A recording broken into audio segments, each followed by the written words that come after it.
সারা দেশের মতো বরিশালেও জমে উঠেছে প্রচারণা। ব্যস্ত সময় পার করছেন প্রার্থীরা।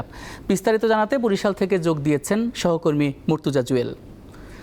জুয়েল, প্রচারণায় প্রার্থীরা কি ধরনের প্রতিশ্রুতি দিচ্ছেন, এছাড়া ভোটাররাই বা কি বলছেন? ওয়ালটন এখন দেশের সীমানা পেরিয়ে পৌঁছে গিয়েছে 50টিরও বেশি দেশে।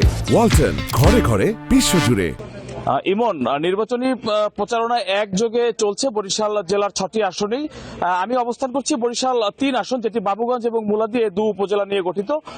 এই মুলাদী উপজেলার রেঞ্চিতলা এলাকায় অবস্থান করছি।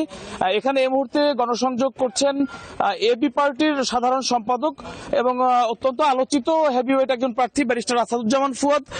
উনি সকাল থেকে এই এলাকায় প্রচারণা চালিয়ে যাচ্ছেন। সকাল 9টার দিকে তিনি বাবুগঞ্জ মিরগঞ্জ প্রচারণা করেন। এরপরে মুলাদী, পেদারহাট, কাজিরহাট, রেন্টিতলা বিভিন্ন এলাকায় পর্যায়ক্রমে তারা গণসংযোগ করছেন। অপরদিকে এই আসনের লাঙ্গল প্রতীকের যিনি প্রার্থী রয়েছেন গোলাম কিবরিয়া টিপু, তার প্রতিনিধিরা মুলাদী বন্দর এলাকায় প্রচারণা চালিয়েছেন।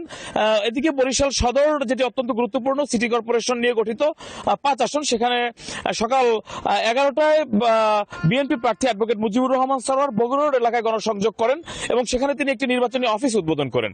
এই মুহূর্তে আমরা দেখতে পাচ্ছি যে মুলাদী এলাকায় চলাচলকৃত যানবাহনের যাত্রী এবং পথচারীদের লিফলেট বিতরণ করা হচ্ছে। আমরা একটু তার বক্তব্য শুনতে চাই। নির্বাচনী প্রচারণা কেমন হচ্ছে এবং ভোটারদের নিকট থেকে কেমন সাড়া পাচ্ছেন? প্রথমত হচ্ছে যে আমাদের প্রচারণা ভালোই চলছে, তবে প্রতিদ্বন্দ্বী প্রার্থী এবং তাদের লোকদের কাছ থেকে প্রচুর হুমকি ধামকি চলছে। পরশুদিন আমাদের এই উপজেলাতেই পৌরসভার একটা ওয়ার্ডে আমাদের যারা জোটের যারা কর্মীরা ছিলেন, যারা গণসংযোগ করছিলেন, সে সময় তাদের উপর আক্রমণ করা হয়েছে, কয়েকজনকে আহত করা হয়েছে।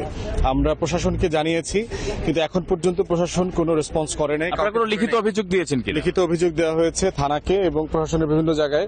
আমরা কথাও বলেছি, জানিয়েছি, কিন্তু এখন পর্যন্ত কোনো অ্যাকশন দেখি নাই আর কি। ভোটারদের কেমন সাড়া পাচ্ছে? ভোটাররা ভালো সাড়া পাচ্ছে, কিন্তু ভোটারদের ভিতরে প্রচন্ড ভীতি কাজ করতেছে যে আসলে তারা নিরাপদে নিশ্চয়তা নিয়ে ভোট কেন্দ্রে যেতে পারবে কিনা এবং ভোট কেন্দ্র থেকে বাসায় ফিরতে পারবে কিনা, এই আশঙ্কাটা প্রচন্ড রকম কাজ করছে। প্রশাসন যে লেভেলের স্ট্রাইকিং ফোর্স ব্যবহার করে এই ক্রিমিনাল যে পেটি গুন্ডা পান্ডা যেগুলো আছে, এদেরকে ধরার যে প্রয়োজনটা ছিল, এটা এখন পর্যন্ত আমরা দেখি নাই। কি দাবি জানাবেন নির্বাচন কমিশন এবং স্থানীয় প্রশাসনের নিকট? কি দাবি জানাবেন? বিশেষ ক্ষমতা আইনে প্রত্যেকটা এলাকাতে যারা গুন্ডামি মাস্তানি করছে, কেন্দ্র দখল করবার চেষ্টা করছে, অস্ত্র ভয়ভীতি দেখাচ্ছে, তাদেরকে বিশেষ ক্ষমতা আইনে গ্রেফতার করে রাখাটা খুবই জরুরি হয়ে গেছে। ধন্যবাদ। এই ছিল আসলে বরিশাল থেকে এই মুহূর্তে নির্বাচনী প্রচারণার তথ্য। এই আসনটিতে 3,32,000 ভোটার রয়েছে, এর মধ্যে প্রায় নতুন ভোটার রয়েছে।